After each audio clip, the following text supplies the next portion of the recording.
এই ঘটনার অ্যাক্সিডেন্ট, তার এই আহত হওয়া এবং আজকের এই শাহাদাত বরণ, তার আগেও ব্যক্তিগতভাবে আমি তার বক্তব্য খুব শুনতাম।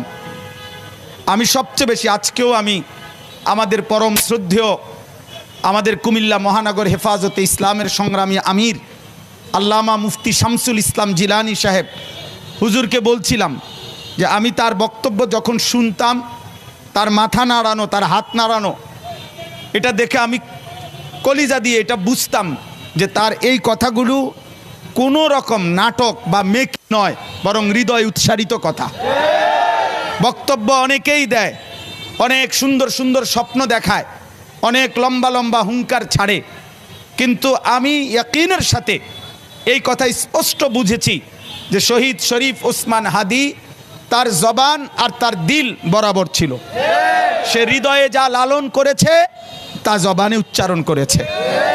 অতএব আমি শুধুমাত্র এই এতটুকু কথা মনে করাইতে চাই, আজকে ভারতীয় আধিপত্যবাদের দোসররা, তাদের এটা মনে করা উচিত, ভারত থেকে তারা আমার দেশের জুলাই যোদ্ধাকে ঘাড়ে গুলি করার পরামর্শ দিয়েছে, মাথায় গুলি করে তাকে শহীদ করেছে।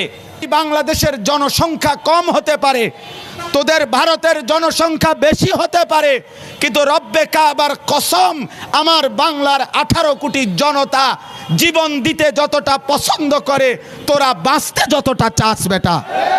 অতএব শহীদ শরীফ ওসমান হাদির নিজের লেখা একটা কবিতা আছে, আমায় ছিঁড়ে খাও হে শকুন।